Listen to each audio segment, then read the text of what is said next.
السلام علیکم dear listeners, welcome to پاک ناولز۔ کیسے ہیں آپ سب؟ میں امید کرتی ہوں کہ آپ سب لوگ اللہ تعالیٰ کے فضل و کرم سے خیر و عافیت سے ہوں گے۔ آج جو ناول میں آپ کے لیے لے کر آئی ہوں، یہ ناول ہے آسیہ رئیس خان کا۔ ناول کا نام ہے مجھ میں ہے قیام تیرا۔ اس ناول کو سٹارٹ کرنے سے پہلے کچھ ریویو میں آپ کو اس ناول کا دینا چاہوں گی۔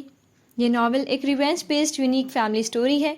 ہیروئن کے پیرنٹس نے لو میرج کی ہوتی ہے اور والد کی ڈیتھ کے بعد ہیروئن کی ماں گھر چھوڑ کر چلی جاتی ہیں۔ تب ہیروئن کی پرورش اس کی خالہ کرتی ہیں۔ ہیروئن کی ماں کردار کی ٹھیک نہیں ہوتی۔ ہیروئن کی خالہ کا ریسٹ ہاؤس ہے، یہاں ان کی آمدنی کا ذریعہ ہے۔ ہیرو ایک رچ فیملی سے ہے جس کے ماموں سے ہیروئن کی ماں نے فراڈ کیا ہوتا ہے۔ اس کا بدلہ وہ اس کی فیملی سے لینے آتا ہے اور ہیروئن کے ریسٹ ہاؤس میں آ کر ٹھہرتا ہے۔ ایک کیوٹ سی سٹوری چلتی ہے، ہیپی اینڈنگ سٹوری ہے۔ میں امید کرتی ہوں آپ کو یہ سٹوری پسند بھی آئے گی۔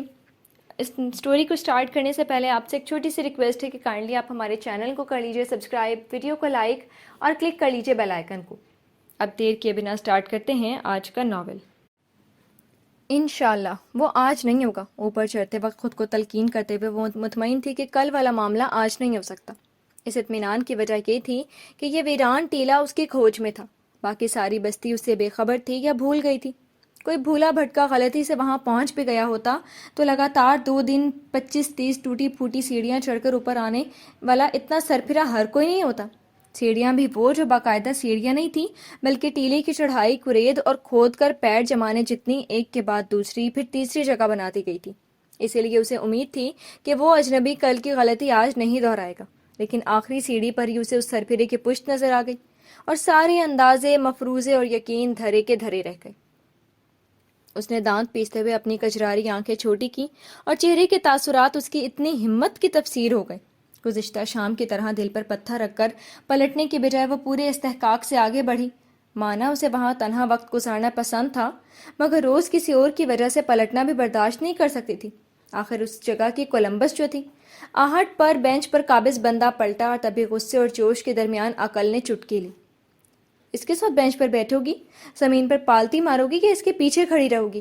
ماضی کی باقیات میں وہاں ایک کونے میں زنگ زدہ لوہے کا تختہ زمین میں استادہ تھا جس پر لکھا لیک ویو پوائنٹ کے مٹے مٹے اڑے اڑے سے الفاظ تھے۔ ایک بینچ کے آدھے ادھورے پائے اور ایک سالم بینچ تھا اور ٹیلے کے اختتام پر لوہے کی سلاخوں کی زنگ آلود اور کمزور سی حفاظتی بار تھی۔ عقل کی بروقت تنبیہ پر اگلا لاہے عمل سوچتے ہوئے اس کی رفتار کم ہوئی، لیکن گردن کرایہ مانگتے آئے مکان مالک جیسی اکڑ گئی۔ ہادی آنے والے پر ایک نظر ڈال کر سیدھا ہو گیا تھا۔ وہ اب دوبارہ نیچے جھیل اور اس کے آگے پھیلی آبادی کو دیکھ رہا تھا۔ شبی بینچ کے پیچھے کچھ فاصلے پر رک گئی تھی۔ اپنے علاقے میں لگاتار دوسرے دن اس دراندازی نے اسے تل ملا دیا تھا۔ اس جگہ پر اس کا زیادہ بلکہ صرف اسی کا حق تھا۔ اسے اس ٹیلے پر دائیں بائیں موجود پیڑ پودوں اور جنگلی جھاڑیوں کی تعداد تک یاد تھی۔ وہ آنکھیں بند کر کے انگلی کے اشارے سے بتا سکتی تھی نیچے پوسٹ آفس کدھر ہے، ریلوے اسٹیشن کس سمت ہے، بسیں کہاں رکتی ہیں، بازار کس جگہ ہے، اور بہت دور اپنے مکان اور ریستوران کی نشاندہی بھی کر سکتی تھی۔ کس مہینے سورج کے زاویے سے غروب ہوتا ہے، کس وقت اس کا سایہ نیچے جھیل میں دکھائی دیتا ہے۔ اسے یہ بھی ازبر تھا۔ وہ وانیہ کی شادی کے بعد سے روز نہ صحیح لیکن اکثر یہاں آتی تھی، اور اب سے پہلے یہاں اسے کوئی دوسرا ذی نفس نہیں ملا تھا۔ اس وقت وہ اس بچے کی طرح بل کھا رہی تھی جس کے پرکار سے کھرچ کر بنائے نقش و نگار والے ڈیسک پر کلاس میں نیا وارد ہوا بچہ بیٹھ گیا۔ فرق یہ تھا وہ اسکولی بچے کی طرح بستے سے دھکا دے کر اسے گرا نہیں سکتی تھی۔ سیڑھیاں چڑھنا آپ کا معمول صحیح، پھر بھی تھک تو گئی ہوں گی، بیٹھ جائیں، ہادی نے نظروں کا زاویہ بدلے بنا کہا۔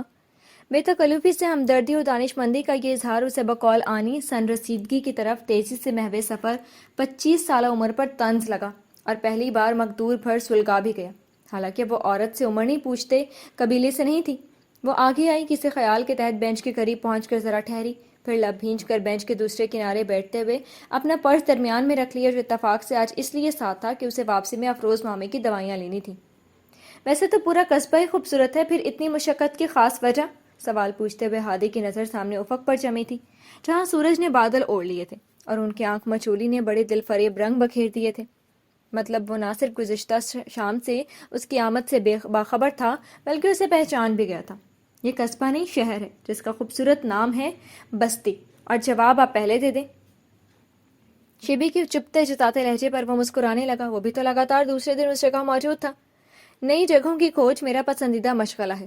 پھر تو آج آپ کو کسی نئی جگہ پر ہونا چاہیے تھا کہ یہ آپ کے لیے ایک دن پرانی ہے۔ مجھے عام ڈگر سے ہٹ کر باتیں ہوں، بندہ ہو یا جگہ، مجھے سب اٹریکٹ کرتے ہیں۔ اس نے گردن موڑ کر شیبی کو بغور دیکھا۔ مقابل چہرے پر پھیلا تبسم اسے آگ لگا گیا۔ وہ اس علاقے میں جبراً گھس کر اب ایسٹ انڈیا کمپنی کی طرح بہانے بنا کر پھیل رہا تھا۔ اس اٹریکٹیو جگہ کو کچھ وقت پہلے عوام کے لیے بند کر دیا گیا تھا۔ جاننا چاہیں گے کیوں؟ وہ اچانک مہذب میزبان کی طرح تمیزدار لہجے میں گویا ہوئی۔ کیوں؟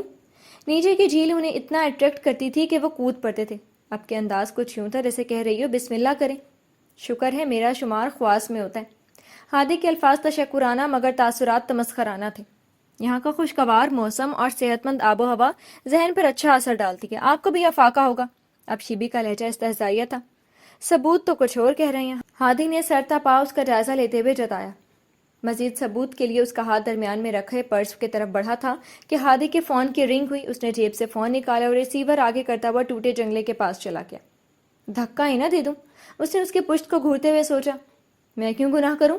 پیر بھی تو پھسل سکتا ہے۔ اس کی آنکھیں ہادی کے جوتوں پر ٹھہر گئیں جو کچی زمین پر ٹھیک ٹھاک جمے تھے۔ وہ کوئی برا لقب یا نام دینا چاہ رہی تھی مگر کچھ ذہن میں نہ آیا۔ زبان بے قرار تھی کہ کچھ تو کہا جائے۔ اس کی یہاں موجودگی کیا کم تھی؟ اس پر اس کی باتیں اور انداز، اس کا اندراج دشمن والے خانے میں ہو گیا جو بیچارہ اب تک خالی تھا۔ مجھے گالیاں کیوں نہیں سکھائیں آنی؟ اس نے دل ہی دل میں شکوہ کیا۔ جوتوں پر برانڈ کا نام دیکھ کر اس کا بنا منہ مزید بگڑا اور زبان سے بے اختیار پھسلا۔ Blood reach. اس نے اسے ہی وشنام کی طرح دوبارہ بنا آواز کے دہرایا اور اندر ذرا سکون اترا۔ وہ اتنا آہستہ بول رہا تھا کہ اسے کچھ سنائی نہیں دے رہا تھا۔ کبھی امکان تھا وہ بھی یہاں سے گزرنے والا سیاح یا مسافر ہوگا، جیسے یہاں آنے والے اکثر اجنبی ہوتے تھے۔ اس کا بیک پیک زمین پر بینچ سے ٹکا تھا، لیکن یہ سیاحوں کے ٹھہرنے کا مقام نہیں تھا۔ وہ سفر کے دوران رات گزارنے یا کھانے وغیرہ کے لیے ذرا دیر کو رکتے تھے، جبکہ وہ کل شام سے آج شام تک یہاں اس شہر میں موجود تھا۔ شاید گاڑی خراب ہو گئی ہو یا کسی کا انتظار ہو۔ اس کا ذہن جواز پیش کر رہا تھا کہ یقیناً وہ آج چلا ہی جائے گا، لیکن نیچے گاڑی نہ کل تھی نہ آج ہے۔ نیا خیال پھر الجھا گیا۔ وہ فون بند کر کے پلٹا۔ یہاں ٹھہرنے کے لیے کوئی اچھا ہوٹل ہے؟ اس دوستانہ لہجے میں ذرا دیر پہلے والے انداز کا شائبہ تک نہ تھا۔ شو آف کے ساتھ ساتھ کبھی کبھار یوز استعمال کرنے میں کوئی مذائقہ نہیں۔ شیبی کا اشارہ اس کے ہاتھ میں پکڑے مہنگے ترین فون اور گوگل کی طرف تھا۔ اس اجنبی کا ایسا برا تاثر پڑا تھا کہ اس نے اپنے ممکنہ صارف اور کمائی کو لات مار دی تھی۔ سنا تھا ایسی جگہوں کے لوکلز بڑے اچھے اور مہمان نواز ہوتے ہیں۔ یہ سنے سنائی غلط آج درست ثابت ہو گئی۔ Thank you. اس نے بیک پیک اٹھایا۔ یہاں کی واحد اچھی جگہ میں آپ کے لیے گنجائش نہیں، باقی سب ایک سی ہیں، کہیں بھی ٹھہر جائیں۔ اس نے غلط تاثر میں سارے شہر کو شامل کر لیا تھا، سو اس نے ڈیمیج کنٹرول کی صحیح کی۔ اوکے۔ اس نے بیک پیک شانوں پر ڈالا۔ پہلا بندہ تو نہ اچھا نکلا نہ مہمان نواز، باقی کو بھی دیکھ لیتے ہیں۔ وہ دل جلانے والے تبسم کے ساتھ اس پر بھرپور نظر ڈال کر آگے بڑھ گیا۔ حق ہاں آنی، مجھے گالیاں کیوں نہیں سکھائیں؟ آج سے پہلے اپنی اس محرومی کا ایسا کلک کبھی نہیں ہوا تھا۔ پہلا بندہ۔ ذرا دیر بعد وہ چونکی۔ یہ کل بھی تو یہاں تھا، تو کیا کل سے ابھی تک یہیں بیٹھا تھا؟ اس کا منہ حیرت سے کھلا رہ گیا۔ جھوٹا کہیں کا۔ اگلے پل ہی اسے احساس ہوا یہ ناممکن تھا۔ وہ کہیں قیام کر چکا ہوگا اور رات وہیں گزاری ہوگی۔ اچھا ہی ہوا میں نے اپنے ریسٹ ہاؤس کا نام نہیں بتایا۔ اس کے جانے کے بعد اس نے سوچا، گوا، کرناٹک اور مہاراشٹر، ان 3 صوبوں کی سرحدوں کے قریب یہ چھوٹا سا شہر بستی تھا۔ آس پاس کئی ساحل اور کچھ فاصلے پر ہل سٹیشنز بھی تھے۔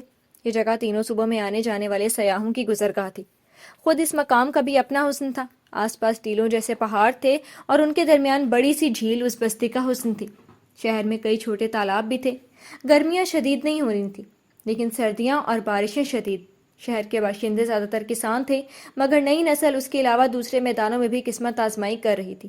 بستی کے چاروں طرف کھیت ہی کھیت تھے۔ اس کے علاوہ ناریل اور پام کے درختوں کی بہتات تھی۔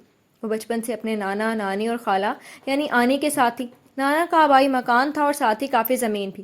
وہ پوسٹ ماسٹر تھے۔ سبکدوشی کے بعد دوستوں کے مشورے پر انہوں نے ریسٹ ہاؤس کی بنیاد رکھی تھی۔ اپنے 3 کمروں کے مکان کے سامنے 3 کمرے نیچے اور 3 اوپر بنائے، ساتھ ہی ایک الگ اور کشادہ باورچی خانہ۔ انہیں ضروری سہولیات سے مزین کیا اور ایک معقول ریسٹ ہاؤس تیار ہو گیا۔ ان کا مکان شہر کی آخری حدود میں لیکن عام شاہراہ کے قریب تھا، جو آس پاس کے تفریحی مقامات پر آنے جانے والے مسافروں کے راستے میں پڑنے والی جگہ تھی۔ راستے کے کنارے ایک بورڈ لگا کر سیاحوں اور مسافروں کو آرام کے لیے رکنے کی دستیاب جگہ کی خبر کرنے کی دیر تھی۔ ان کا کام چل نکلا۔ نانا کے دور دراز کے یتیم بھتیجے جبار کم سینی سے ہی ان کے پاس رہتے اور کام کرتے تھے۔ اب شادی کے بعد بیوی افروز کے ساتھ الگ رہنے لگے تھے۔ وہ بہت اچھے باورچی تھے اور بے اولاد تھے۔ وہ بس چند ملازمین کے ساتھ ریسٹ ہاؤس اور اس میں ٹھہرے مسافروں کی دیکھ بھال میں مصروف، مگن اور شاد رہتے تھے۔ 10 سال کی تھی تب نانا فوت ہو گئے تھے اور اس کے 4 سال بعد نانی بھی۔ آنی نے اس کے لیے کبھی شادی نہیں کی تھی۔ نانا کی وفات کے بعد جبار بھائی اور افروز ہی اب ان کے بزرگ تھے۔ پڑھائی مکمل کرتے ہی وہ بھی پوری طرح خاندانی کام میں لگ گئی تھی۔ آنی نے بہت سمجھایا اور کوشش کی کہ وہ مزید پڑھ لے، کچھ بن کر اپنے پیروں پر کھڑی ہو جائے، اور اس کا مطلب تھا اس شہر اور آنی سے دور جانا جو اسے منظور نہیں تھا۔ وقت کے ساتھ ساتھ جدید طرز کے 2 چھوٹے ہوٹل کھل گئے تھے تو اس وینٹیج ریسٹ ہاؤس میں کم لوگ ٹھہرنے لگے تھے۔ زندگی کی گاڑی کھینچنے کے لیے پھر نانا کے دوست محی الدین کام آئے۔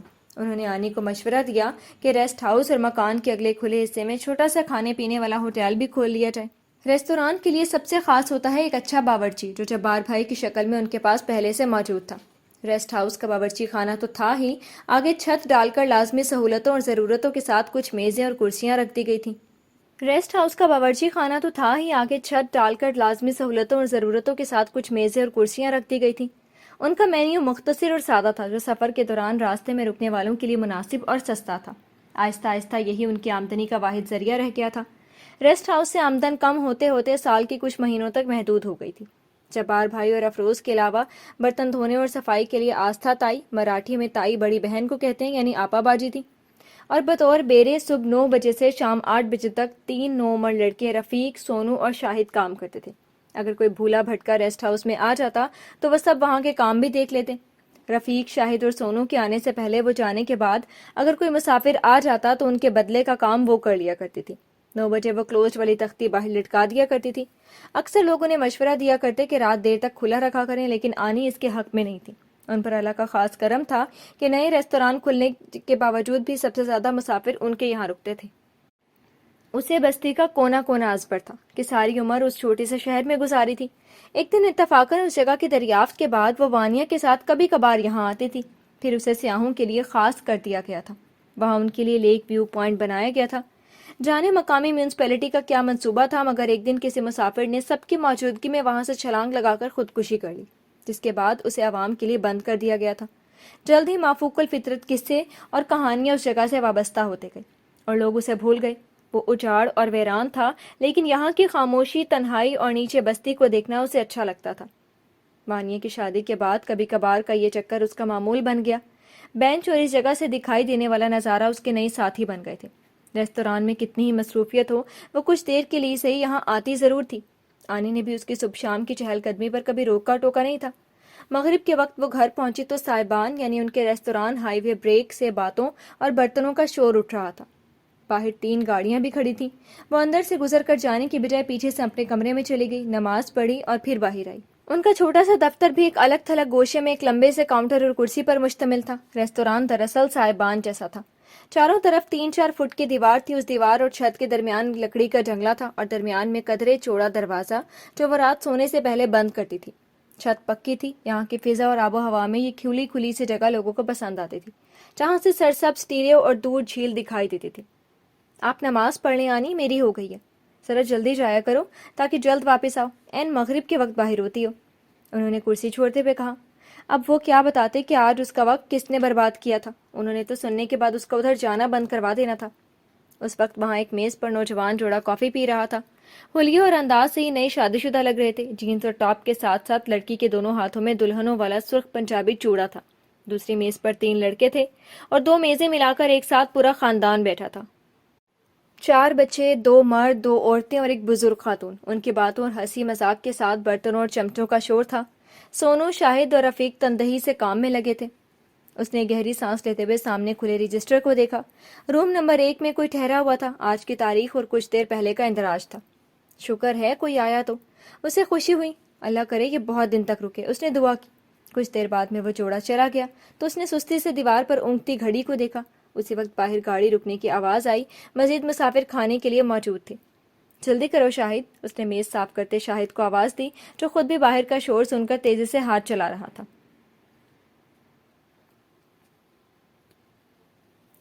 ان کی صبح جلدی ہوتی تھی۔ فجر پڑتے ہی آنی سبزی اور دیگر سامان لینے بازار جاتی اور اس دوران وہ آستھا تائی کے ساتھ مل کر صفائی کرواتی۔ صفائی ہوتے ہی 8 بجے وہ کلوزڈ والی تختی ہٹا دیتی تھی۔ سونو، شاہد، رفیق 9 بجے تک آتے تھے۔ اس سے پہلے جو بھی آتا وہ آنی اور افروز مل کر خدمت کر لیا کرتے تھے۔ ان کا دن بھی مصروف گزرتا تھا، اس لیے بس اب جلد سونے کی عادی تھی۔ آنی تو عشاء پڑھتے ہی سو جاتی تھی، جبار بھائی اور افروز بھی، لیکن ٹی وی اور موبائل کی وجہ سے وہ مزید گھنٹہ 2 گھنٹہ جاگتی رہتی تھی۔ زندگی میں پہلی بار ہوا تھا کہ کچھ دنوں سے فکر کی وجہ سے اس کی نیندیں اڑی ہوئی تھیں۔ ان کی آمدنی سے اخراجات اور ملازمین کی تنخواہیں نکالنے کے بعد اتنی رقم بچ جاتی تھی کہ وہ ٹھاٹھ سے رہ رہی تھی، لیکن پچھلے سال آنی کے ایک کے بعد ایک ہوئے 2 آپریشنوں نے ان کی بچت ختم ہی کر دی تھی۔ پہلے انہیں پتے میں پتھری ہوئی، جس کا علاج جراحت ہی تھا۔ اس کے کچھ دن بعد مکمل صحت یاب بھی نہیں ہوئی تھی کہ گر کر کولے کی ہڈی توڑوا لی۔ بارش کے دن تھے اور پچھلے حصے سے ریستوران کی طرف آتے ہوئے درمیانی حصے میں پیر پھسلا اور وہ زمین بوس ہو گئی۔ نیچے پکا فرش تھا اور وہ نہایت دبلی پتلی سی۔ آنے کے تردد کے باوجود اس نے شہر کے سب سے اچھے اور بڑے نجی ہسپتال میں ان کا علاج کروایا تھا، جس کا بل بھی بڑا سا آیا تھا۔ آنے کے آپریشنوں کے بعد اسے کسی ناگہانی کا انجانا سا خوف لاحق ہو گیا تھا، لیکن فکر اور پریشانی کی اصل وجہ کچھ اور تھی۔ پیسوں کے معاملات آنی ہی دیکھتی تھی، لاکھ کوشش کے بعد بھی حساب کتاب میں اس کی دلچسپی قائم نہیں ہو پائی تھی۔ ٹیکس جیسے معاملات محی الدین کے بیٹے اپنے کسی شہری دوست کے سی اے سے کروا دیتے تھے۔ محی الدین کی وفات کے بعد بھی ان کے گھر والے اپنے طور پر ان کے خالہ بھانجی کی دیکھ بھال اور پرواہ کرتے تھے۔ آنی کی بیماری اور ہسپتال کے دوران اس نے جب حساب کتاب اور رجسٹر دیکھے تو علم ہوا کہ وہ مقروض بھی ہیں۔ یہ قرض انہوں نے ریستوران شروع کرنے سے پہلے لیا تھا۔ تب سے وہ شش و پنج میں تھی کہ آنی سے اس بابت بات کرے یا نہ کرے کہ انہوں نے آج تک اس بات سے مخفی رکھی تھی۔ ان سے چھپ چھپ کر اس نے بڑی دماغ ماری کے بعد سمجھا تھا کہ قرض گاؤں کے ہی سردار شیخ سے لیا گیا ہے۔ وہ 5 لاکھ انہیں لوٹا چکی تھی اور اب بھی 4 لاکھ دینا باقی تھے۔ اگر کووڈ اور لاک ڈاؤن نہ ہوتا تو شاید یہ بھی دے چکی ہوتی۔ اس دوران آمدنی بند تھی اور خرچ بچت کی رقم ہو رہی تھی۔ آنی نے اس دوران ملازمین کا بھی خیال رکھا تھا۔ سردار شیخ اب صاحب فراش تھے اور ان کا وارث، ان کا بیٹا مقصود، باپ سے مختلف مزاج رکھتا تھا۔ جب سے اس نے دوبارہ اسے ریستوران میں آنی کے ساتھ سرگوشیوں میں باتیں کرتے دیکھا تھا، اس کا ماتھا ٹھنکا تھا۔ اس نے اڑتی اڑتی خبریں سنی تھی کہ وہ بھی اپنا ریستوران کھولنا چاہتا ہے۔ ان کی بچت میں کتنی رقم تھی، یہ جاننے کے بعد اسے اس قرض کی ادائیگی کی فکر لاحق ہو گئی تھی۔ اس وقت بھی وہ رات کے 12:30 بجے نیند سے خالی آنکھیں لیے قرض ادا کرنے کے لیے کوئی حل، تدبیر اور راستہ سوچ رہی تھی۔ وہ دونوں پیر اوپر کیے کرسی پر بیٹھ گئی تھی۔ سامنے مونگ پھلی کے نمکین دانے تھے اور پاس ہی پانی سے بھرا گلاس بھی۔ پورے چاند کی رات نے ہادی کو کمرے سے باہر نکلنے کی دعوت دی تھی۔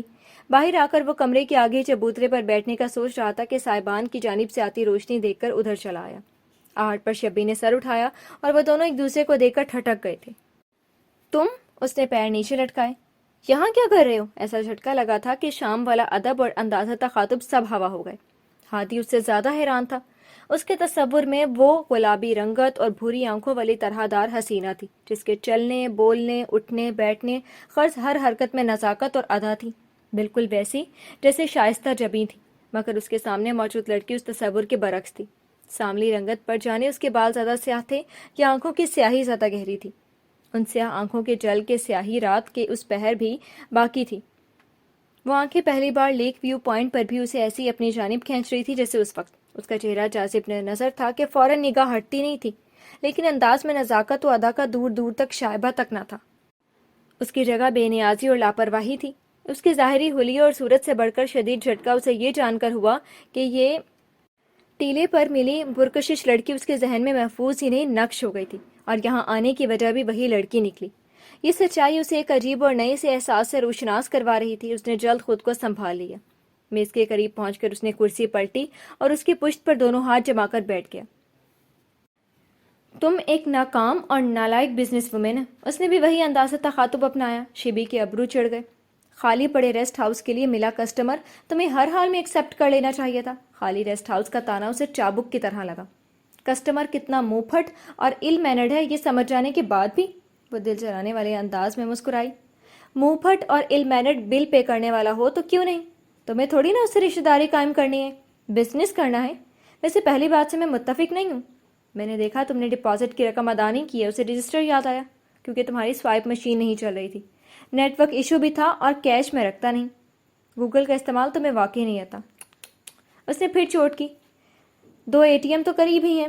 یہاں کے مینیجر کافی سویٹ اور انڈرسٹینڈنگ ہے، تمہاری طرح بالکل نہیں۔ وہ کسٹمر اور اعتماد دونوں کی اہمیت سمجھتی ہیں۔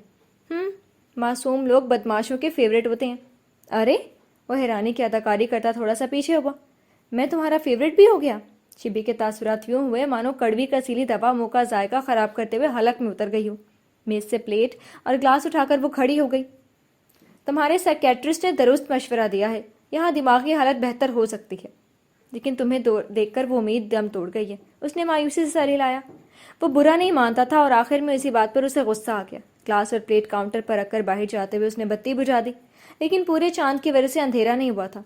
گڈ نائٹ، پیچھے سے ہادی نے کہا۔ اس کے جاتے ہی کرسی پر بیٹھے ہادی کا چہرہ ایک دم سنجیدہ ہو گیا۔ وہاں اب کچھ دیر پہلے والے دل جلاتے تبسم کی رمق بھی نہ تھی۔ جس شام وہ بستی پہنچا تھا، وہ شب گاڑی میں گزارنے کے بعد اگلا دن شہر میں گھوم پھر کر اس نے اس ریسٹ ہاؤس اور اس کے مالکوں سے شائستہ جبیں کا رشتہ معلوم کیا تھا۔ اسے ان دونوں کے نام پتہ تھے۔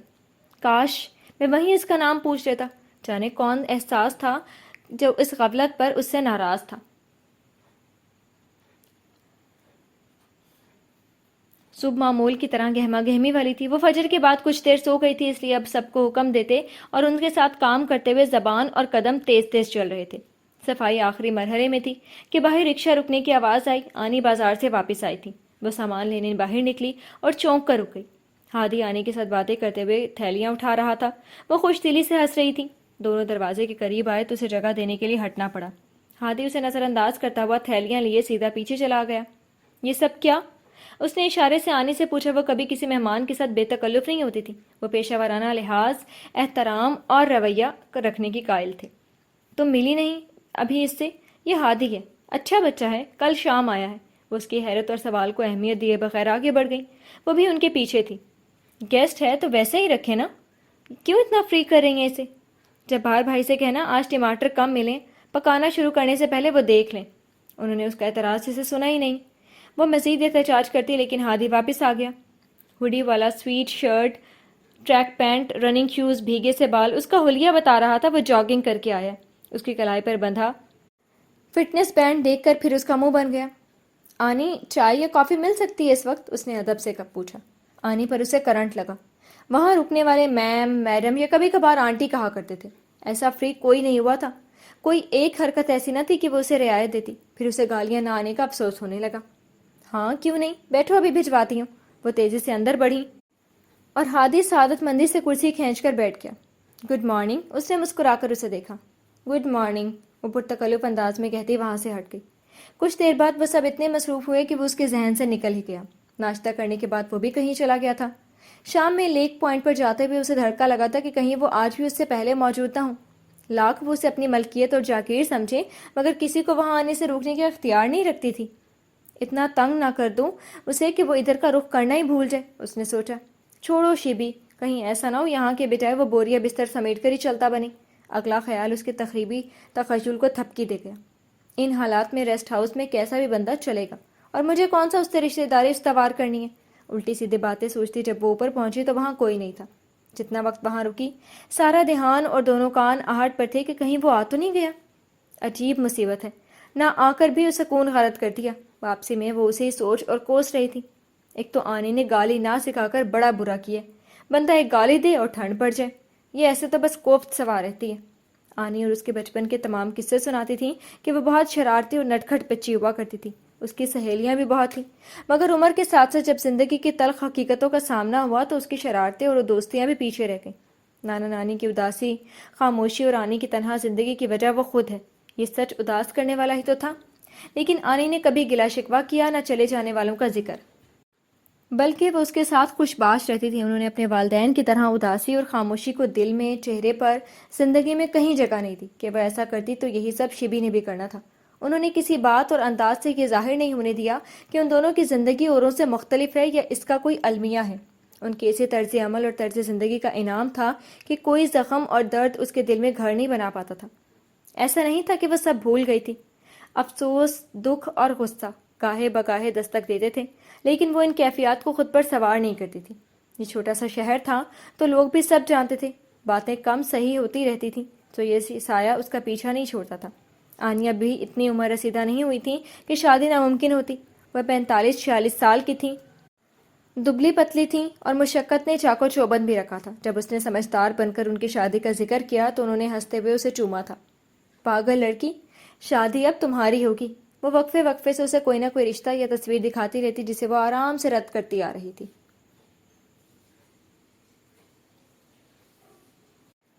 جب کلوزڈ والی تختی باہر لٹکا رہی تھی اس وقت اس کی کار آ کر رکی۔ کل نام پڑھ کر اس نے ذہن نشین کر لیا تھا اور رات میں گوگل پر آدھا گھنٹہ لینڈر اور ڈیفینڈر کل نام پڑھ کر اس نے ذہن نشین کر لیا تھا اور رات میں گوگل پر آدھا گھنٹہ لینڈر اور ڈیفینڈر کی ساری تفصیل چھاننے کے بعد بلڈی ریچ کہہ کر فون بند پٹکا تھا۔ کیا مجھے بھی ڈنر نہیں ملے گا؟ باہر نکلتے ہوئے اس نے اونچی آواز میں پوچھا کہ فاصلہ زیادہ تھا۔ مل تو جائے گا، لیکن اچھا مہمان وہ ہے جو میزبانوں کا بھی خیال رکھے۔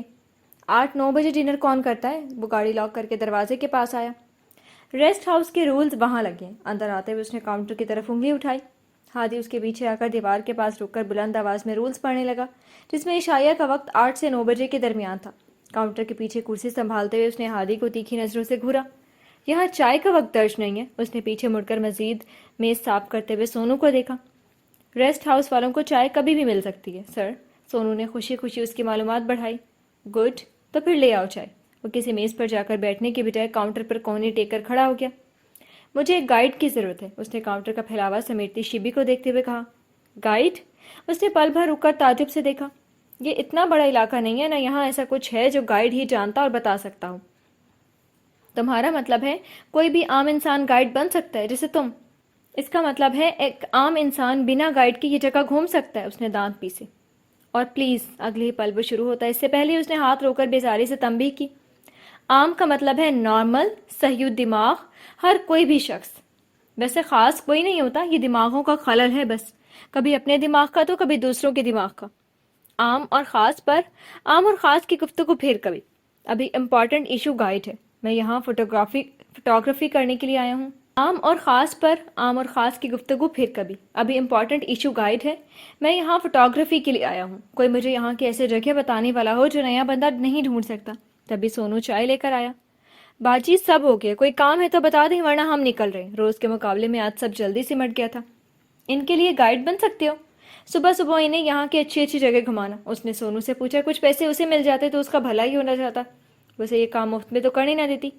یہاں کا گائیڈ آپ سے اچھا کوئی اور ہو ہی نہیں سکتا۔ آپ اور دانیہ دیدی پتہ نہیں کہاں کہاں گھومتی رہتی تھی۔ نہیں کرنے تو بھاگو یہاں سے۔ سونو کے بیان کردہ اضافی معلومات پر اس نے اسے وہاں سے بھگا دیا، مگر اب ہادی جواب طلب نظروں سے اسے دیکھ رہا تھا۔ نو، اس نے کرسی سے اٹھتے ہوئے حتمی لہجے میں کہا اور آگے جا کر سوئچ بورڈ سے باری باری پنکھے اور بتیاں بجھانے لگی۔ کاؤنٹر کے اوپر والی بتی بجھانے سے پہلے پلٹ کر دیکھا تو وہ کپ ہونٹوں سے لگائے چائے پی رہا تھا۔ وہ اسے جلتا چھوڑ کر داخلی دروازہ بند کرنے آگے بڑھ گئی۔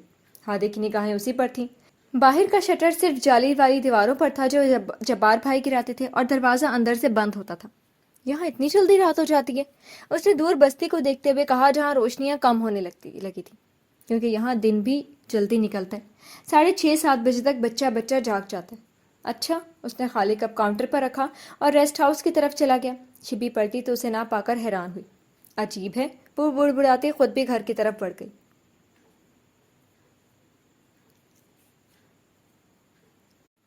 وہ صبح چہل قدمی کے لیے نکلی تھی، باری باری آس پاس کی سہیلیاں بیاہ کر دوسرے شہروں کو پیاری ہو گئی تو اسے لگتا تھا کیسے جیے گی؟ ان کے علاوہ اور کوئی وقت گزاری کا ذریعہ نہیں تھا۔ مطالعے کا اسے شوق نہیں تھا، ٹی وی میں بھی پہلے جیسی دلچسپی نہیں بچی تھی، لیکن آہستہ آہستہ اسے اپنی تنہائی اور لمبی اور طویل چہل قدمی میں مزہ آنے لگا تھا۔ اس سے پہلے اسے یہاں موجود خوبصورتی کا بھی احساس نہیں تھا۔ تنہا ہوتے ہی وہ اب تک نظر انداز ہو رہی باتوں اور چیزوں کو محسوس کر کے ان کے مزے لینے لگی تھی۔ ریستوران کی مصروفیت، ملازمین اور آنے کے ساتھ باتیں، ہنسی مذاق اور یہ چہل قدمیاں، وہ اپنی زندگی سے مطمئن تھی۔ پیچھے سے بھاگتے قدموں کی آواز پر اس نے پلٹ کر دیکھا۔ سیاہ سوٹ، شرٹ اور ٹریک پینٹ میں وہی اس کی طرف آ رہا تھا، اس کی تنہائی کا دشمن۔ یہ زبردستی نہیں؟ اس نے کڑے تیوروں سے پوچھا۔ نہیں، اس نے اطمینان سے ایک لفظ سے جواب دیا۔ اب کیسے نہیں اور کیسے ہے کہ وضاحت مطلب دن کا آغاز ہی غلط کرنا تھا۔ وہ ہونٹ سختی سے بھینچ کر دن کا آگے بڑھ گئی۔ اب کیسے نہیں اور کیسے ہے کہ وضاحت مطلب دن کا آغاز ہی غلط کرنا تھا۔ وہ ہونٹ سختی سے بھینچ کر آگے بڑھ گئی۔ وہ بھی اس کے ساتھ چلنے لگا۔ صبح کے خوشگوار ہوا اور نکھری اور تازہ سے فضا میں وہ چپ چاپ ساتھ چلتے رہے۔ شاید اسی فضا کا اثر تھا کہ شیبی زیادہ دیر منہ بند نہیں رکھ سکی۔ کیمرہ کہاں ہے تمہارا؟ ہادی نے جیب سے فون نکالا۔ یہ، اس سے فوٹوگرافی کرو گے؟ کیوں نہیں، فون کیمرہ فوٹوگرافی بھی ایک الگ فیلڈ ہے، ایگزیبیشنز ہوتے ہیں ان کے بھی۔ شیبی نے مشکوک نظر سے دیکھا۔ آج کچھ تصویریں کھینچ کر بتاتا ہوں تمہیں، پھر کہنا۔ ویسے تم جا کہاں رہی ہو؟ اس لیک ویو پوائنٹ پر، وہاں کی فوٹوز میں لے چکا ہوں۔ وہ فون کھول کر اس کے میں محفوظ تصویریں نکالنے لگا۔ یہ دیکھو، اس نے فون اس کی طرف بڑھایا۔ شبی نے فون لے لیا۔ واقعی مبہوت کرنے والی دلچسپ اور خوبصورت تصاویر تھی، ایسی تصاویر جن کی نمائش کی جا سکتی تھی۔ وہ اس معاملے میں ہنرمند تھا۔ اچھی ہیں، اس نے فون اسے واپس لوٹایا۔ یہ تمہارا پروفیشن ہے؟ نہیں، شوق، اس نے جواب میں۔ تو پھر پروفیشن کیا ہے؟ نہیں پوچھا، اور اس سوال کی توقع کر رہے ہادی نے اسے دیکھا۔ سفید اور ہلکا کاسمی دوپٹہ مفلر کی طرح اس نے سر کے گرد لپیٹ رکھا تھا۔ پشت پر نم بال کھلے تھے جو اوپر ہیئر بینڈ میں قید تھے۔ صبح کے پرنور اجالے کا سایہ لیے اس سلونے چہرے پر کاجل بھری آنکھیں اور اس پر بے نیازی۔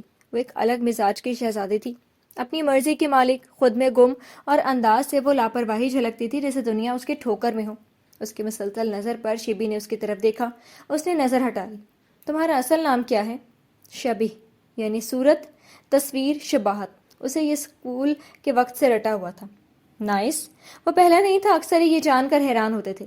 کوئی اور خوبصورت سی جگہ بتاؤ جہاں میں فوٹو کھینچ سکوں۔ تمہیں کیا صرف قدرتی مناظر کی فوٹوگرافی پسند ہے؟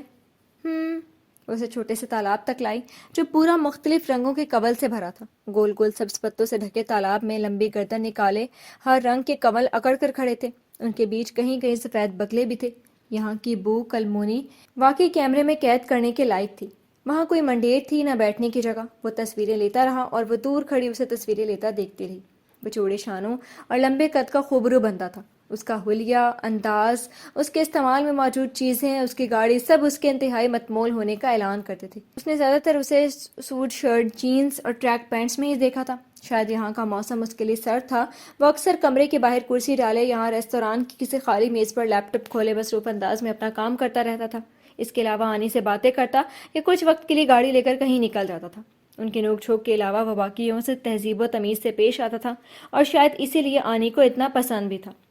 ان کے یہاں یوں اتنے دنوں تک کوئی پہلی بار ٹھہرا تھا، ورنہ زیادہ سے زیادہ ایک دن یا رات گزار کر لوگ چلے جاتے تھے۔ جب وہ اسے سوچنے لگتی تو ایک امیر کبیر نوجوان کی اس جگہ پر اتنے دن قیام کی وجہ اسے سمجھ نہ آتی۔ وہ فوٹوگرافی اس کی وجہ کہہ رہا تھا، لیکن گرد و نواح میں اس سے دلکش اور حسین نظارے موجود تھے جو کچھ کلومیٹر کے فاصلوں پر مشہور ساحل تھے، ہل اسٹیشنز اور جھرنے تھے۔ وہ چھوڑ کر اس عام سی جگہ میں دلچسپی اسے ہضم نہیں ہوتی تھی۔ اگر یہی وجہ تھی بھی تو اسے ایک دو دن کے بعد چلے جانا چاہیے تھا۔ اس کی نظریں محسوس کر کے ہادی نے اسے دیکھا۔ دکھاؤ تو کچھ فوٹوز، اس نے شرمندہ ہونے کی بجائے فرمائش کی۔ وہ فون لیے اس کے پاس چلا آیا۔ واپسی میں بھی وہ رک رک کر تصویریں بناتا رہا تھا۔ شاید یہ جگہ اسے کچھ زیادہ ہی پسند آ گئی ہے، اس نے سوچا۔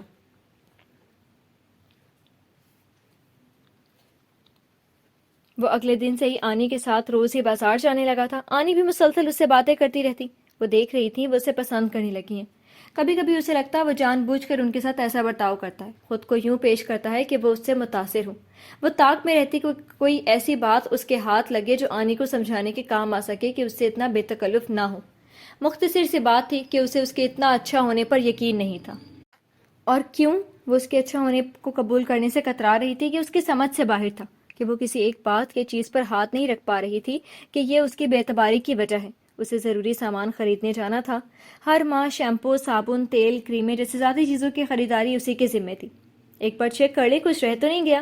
اس نے فون میں لکھی فہرست آنی کے سامنے کرتے ہوئے دونوں کی گفتگو میں مداخلت کی۔ آنی نے فون ہاتھ میں لے کر دیکھا۔ ٹھیک ہے، اور تو کچھ یاد نہیں آ رہا۔ کچھ یاد آئے تو میسج کر دے۔ وہ فون پرس میں رکھتے ہوئے آگے بڑھ گئی۔ کیا کہہ رہی تھی میں؟ انہوں نے ذہن پر زور دیتے ہوئے ہادی سے پوچھا۔ مستری بڑا نکما تھا۔ ہاں، کیا ضرورت ہے اسے سب سنانے کی؟ باہر نکلتے ہوئے اس نے کوفت سے سوچا۔ راستے میں انہی خیالوں میں اس قدر گم تھی کہ ہارن کی آواز پر پلٹی تو دیر ہو چکی تھی۔ رکشہ اسے ٹکرا چکا تھا۔ آنی آنی، رفیق پیچھے سے بھاگتا ہوا آیا۔ دھیرے بیٹا، کیوں اتنا؟ باجی کا ایکسیڈنٹ ہو گیا، اس نے فکرہ بھی مکمل نہ ہونے دیا۔ ہاں، کیا کہہ رہے ہو؟ وہی راستہ سے کرسی سے اٹھ کھڑی ہوئی۔ ابھی تو گئی ہے وہ باہر، مارکیٹ تک بھی نہیں پہنچی ہوگی۔ راستے میں ہوا، میرے دوست نے دیکھا، اسی نے فون کیا مجھے۔ یا اللہ، آنی کے ہاتھ پیر ٹھنڈے ہونے لگے تھے، پھر بھی انہوں نے خود کو سنبھالا۔ بھابھی سے کہو یہاں بیٹھے۔ کہاں بتایا اس نے؟ وہ جانے کو تیار تھی۔ ہم چلتے ہیں۔ ہادی ان سے پہلے باہر نکل کر کار کی طرف بڑھ گیا۔ آنی شبی کو فون لگانے لگی، اس کا فون سوئچ آف آ رہا تھا۔ ان پر گھبراہٹ سوار ہونے لگی۔ یا اللہ، میری بچی کو اپنے امان میں رکھ، کچھ نہ ہونے دینا اسے۔ رفیق حادثے والی جگہ کا پوچھنے کے لیے اسی دوست کو فون لگا رہا تھا، لیکن ادھر فون اٹھایا ہی نہیں گیا۔ آنی اور ہادی پورا راستہ چھانتے ہوئے بازار تک پہنچ گئے، لیکن وہ ملی نہیں۔ آنی اب مخبوط الحواس سی رونے لگی تھی کہ گھر سے افروز نے فون پر اطلاع دی شبی گھر آ گئی ہے۔ وہ کار دوڑا کر گھر پہنچے۔ آنی گرتی پڑتی ہال کا دروازہ کھول کر اندر آئی تو وہ جو کرسی پر بیٹھی تھی کھڑی ہو گئی۔ کیسے ایکسیڈنٹ ہوا؟ ٹھیک تو ہو تم؟ کہاں چوٹ لگی ہے؟ اس کے ہاتھ بازو اور چہرہ ٹٹولتے ہوئے پوچھ رہی تھی۔ میں بالکل ٹھیک ہوں آنی، کہ بے وقوف رفیق نے سب کو پریشان کر دیا۔ یہ اس کے بازو پر لمبی سی خروش نما خراش تھی۔ اور کہاں لگی ہے چوٹ؟ وہ اب جھک کر اس کے پیر دیکھنے لگی۔ آنی، شیبی نے انہوں نے شانوں سے تھاما۔ میں ٹھیک ہوں، گر گئی تھی زمین پر تو یہ تھوڑے سے نشان ہیں بس۔ انہوں نے اسے گلے لگایا۔ تمہیں نہیں اندازہ شیبی، میری جان ہی جانا باقی تھی۔ وہ رو رہی تھی کہ تشکر کے آنسو تھے۔ ایکسیڈنٹ کا سن کر کیسے برے برے خیال آ رہے تھے مجھے۔ تم میری سانسیں اور دھڑکن ہو بیٹا، اپنا خیال رکھا کرو۔ آنے سے تمہاری ذرا سی تکلیف برداشت نہیں ہوتی ہے۔ دروازے میں کھڑا ہادی پلٹ گیا۔ باہر یہ افروز مل گئی۔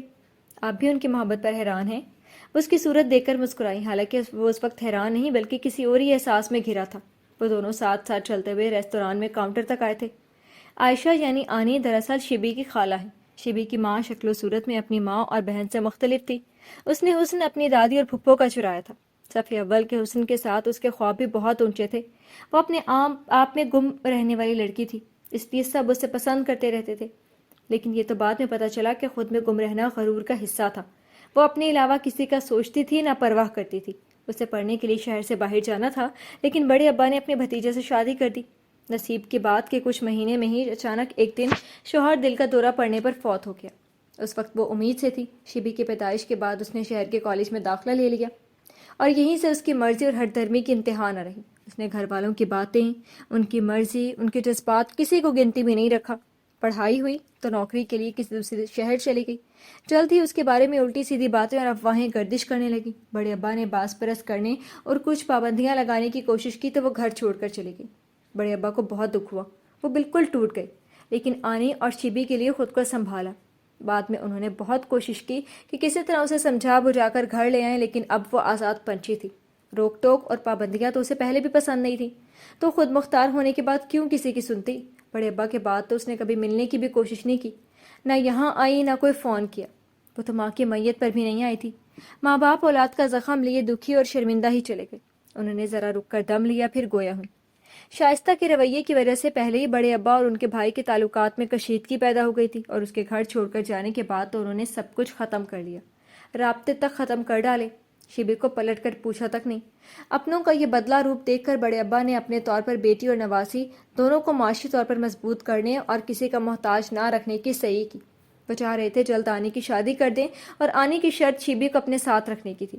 ایسا کوئی رشتہ اور خاندان مل جاتا، اس سے پہلے ہی بڑے ابا چل بسے۔ نئے لوگ تو ان دونوں کو سگی ماں بیٹی سمجھتے ہیں، اور سچ بھی ہیں، ان میں ویسا ہی پیار اور لگاؤ ہے جیسے آنی نے اسے جنم دیا ہو۔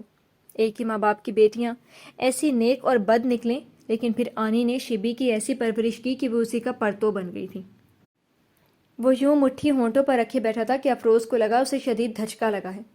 جنہیں علم نہیں وہ یوں ہی شاکڈ ہو جاتے ہیں۔ انہوں نے سر ہلایا، تبھی وہاں کھانے سے فارغ ہوئے مسافر آ گئے تو وہ کاؤنٹر سے ہٹ گیا۔ آنی اور شیبی ابھی تک باہر نہیں آئی تھی۔ اس کے پیر میں ہلکی سی موچ آئی تھی اور دائیں ہاتھ پر خراشیں تھیں۔ ہلکی سی موچ آنی کے ٹوٹکوں کے بعد ٹھیک ہو گئی۔ رکشہ ڈرائیور نے بروقت بریک لگا لیا تھا، پھر بھی وہ اس کے ٹکرانے کی وجہ سے زمین پر گر گئی تھی۔ اکھڑی سڑک اور پتھروں کی وجہ سے خراشیں آئی تھیں۔ تماش بینوں نے کچھ اسے سنایا، کچھ رکشے والے کو، اور اپنی راہ ہو لیے تھے۔ وہ بھی لنگڑاتے ہوئے اپنا کام کر کے رکشے سے گھر آ گئی تھی، اس بات سے بے خبر کہ ایکسیڈنٹ کی اطلاع سے وہاں کیا آفت ٹوٹی ہے۔ وہ رات کے کھانے کے بعد باہر چلا گیا تھا۔ واپس لوٹا تو وہ اپنے ہال کے دروازے کے آگے چبوترے پر بیٹھی تھی۔ سامنے پانی کا گلاس اور نمکین مونگ پھلی رکھی تھی۔ زیادہ چوٹ لگی ہے؟ وہ اپنے کمرے میں جانے کی بجائے اس کے پاس چلا آیا تھا۔ نہیں، رفیق کے دوست نے خواہ ایشو بنا دیا۔ آنی نے اسے بتایا تھا وہ کس طرح ان کے ساتھ خوار ہوا تھا۔ اس کی ہتھیلی کی پشت پر خراشیں نظر آ رہی تھیں۔ وہ وہیں کچھ فاصلے پر بیٹھ گیا۔ کافی لگا تو ہے؟ اس نے انگلی سے اشارہ کیا۔ زیادہ نہیں ہے، ٹھیک ہو جائے گا کچھ دن میں۔ اس نے ہتھیلی پر دوپٹہ ڈالا۔ کچھ دیر دونوں چپ رہے۔ اس نے پلیٹ اٹھا کر ہادی کو مونگ پھلی کے دانے پیش کیے۔ نارملی ایسے وقت ہاتھ میں چائے یا کافی کا مگ ہونا چاہیے۔ فرسٹ ٹائم تمہیں پینٹ اور پانی کے ساتھ دیکھا۔ اس نے دو دانے اٹھاتے ہوئے کہا۔ چائے مجھے پسند نہیں، کافی دن میں کبھی کبھار پی لیتی ہوں، لیکن رات میں قطعی نہیں، کہ پھر ڈھنگ سے نیند نہیں آتی، اور صبح وقت پر فریش جاگنا ضروری ہوتا ہے۔ تم اس دنیا کی مائنورٹی ہو جسے چائے یا کافی سے رغبت نہیں، شاید، لیکن میں نے دیکھا ہے تم چائے بہت پیتی ہو۔ مجھے کافی سے زیادہ چائے پسند ہے۔ ہادی کی بات پر اس نے بغور دیکھا۔ اس نے تو دیکھا اور سنا تھا کہ اس طبقے کے لوگ کافی پیتے ہیں۔ آنی کافی پریشان ہو گئی تھی۔ وہی تو، جانے کون گدھا دوست تھا رفیق کا، آدھی ادھوری بات سنا کر غائب ہو گیا۔ میرا فون ہاتھ سے گرا تو بند ہو گیا تھا، اور میں نے بھی گھر پہنچ کر دیکھا۔ چھوٹی سی پیشانی پر کچھ افسوس کی سلوٹیں اور کچھ غصے کی لکیریں ابھری تھی۔ دن بھر کی تکن اس کے چہرے پر بکھری تھی، سیاہ بالوں کو خود میں جکڑے رکھنے والا کیچر بھی جیسے نڈھال تھا، اور شرارتی بچوں کی طرح چند لٹیں اس قید سے نکل کر گردن پر جھول رہی تھی، کچھ نکل کر گالوں پر پھسلنے کی فراق میں تھی۔ میٹھے میٹھے سے کاجل والی آنکھوں میں نیند پر پھیلا رہی تھی۔ اس سے پہلے بھی کبھی اس نے کسی اس شدت سے اسے اپنی جانب نہیں کھینچا تھا جیسے یہ سلونی اور بے نیاز سی لڑکی کھینچتی تھی۔ ویسے تھینک یو تمہارا بھی، وہ اسے دیکھ کر بولے تو ہادی کو نگاہ ہٹانا پڑی۔ تم تھے تو آنی کو کافی ڈھارس تھی۔ وہ بند لبوں سے مسکرایا۔ آنی اور میری ماما میں کافی سملیرٹیز مماثلتیں ہیں۔ وہ کھڑا ہو گیا۔ سو جاؤ، صبح جلدی اور فریش جاگنا ہوتا ہے تمہیں۔ گڈ نائٹ، وہ کہہ کر چلا گیا۔ شیبی نے اسے کمرہ کھولتے اندر جا کر دروازہ بند کرتے اندر کمرے کی بتی جلنے اور پھر بتی بند ہونے تک دیکھا تھا۔ اتنا برا بھی نہیں ہے جتنا میں نے مان لیا تھا۔ اٹھنے سے پہلے اس نے سوچا تھا۔ آہٹ پر اس نے سر اٹھایا۔ ہادی پیچھے سے اندر آ رہا تھا کہ ریستوران کا داخلی دروازہ وہ بند کر چکی تھی۔ تمہارے جیسے گیسٹ کے لیے ریسٹ ہاؤس میں کرفیو بھی ہونا چاہیے، اس کے بعد آؤ تو سزا۔ وہ پچھلے ہفتے کی سبزی، گوشت اور دیگر سامان کے سارے بل دیکھ دیکھ کر اخراجات والے رجسٹر میں لکھ رہی تھی۔ پھر باہر بورڈ پر ہاسٹل بھی لکھ دینا۔ کرفیو ہی کرفیو ہوگا۔ اللہ نہ کرے، اسے یہ مذاق بھی اچھا نہیں لگا۔ کرفیو بس تمہارے جیسے گیسٹ کے لیے جو شکر ہے کم ہی آتے ہیں۔ اس کی نظریں اور ہاتھ مسلسل متحرک تھے۔ میں بھی نہ آتا اگر ضروری کام نہ ہوتا۔ کام؟ اس نے لمبا کھینچا۔ دن بھر فون ہاتھ میں لیے ٹائم پاس کرتے ہو؟ کام کی بات بتا رہی ہوں، ذہن نشین کر لو، اسے کام نہیں کہتے۔ میں یہاں کچھ لینے آیا ہوں۔ کس سے؟ اس کا مصروف انداز اب بھی نہیں بدلا تھا۔ تم سے۔ اچھا، وہ نظریں اٹھاتی تو اس کے سرخ آنکھیں اسپاٹ چہرہ دیکھ پاتی۔ ہائی وے بریک چھینو گے یا میری جان لوگے؟ پین سے روشنائی نہیں نکل رہی تھی۔ اس نے ہاتھ دور کر کے زور زور سے 2-3 بار جھٹکا اور دیا اور پھر لکھنے لگی۔ تمہارے لیے زیادہ دردناک کیا ہوگا؟ نکمے، بنا ہوم ورک ہی نکل پڑے۔ اس نے ناک چڑھاتے ہوئے صفحہ پلٹا۔ تمہارا سب کچھ چھین لوں تو تم یوں ہی جان سے جاؤ گی اور تم قتل سے بچ جاؤ گے۔ Nice plan. اس نے متاثر ہو کر سر ہلایا۔ ایسا ہوا تو تم خود کو بچانے کے لیے کیا کرو گی؟ ہادی کی نظر اس پر جمی تھی۔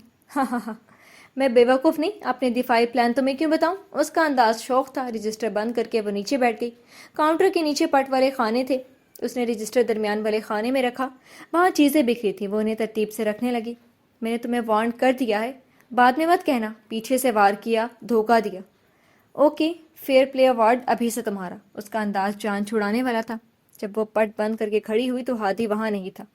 یہاں کی آب و ہوا کا الٹا اثر ہو رہا ہے اس پر تو۔ اس نے ایک بار پورے کمرے اور کاؤنٹر کا جائزہ لیا اور بتی بجھا کر اندر چلی گئی۔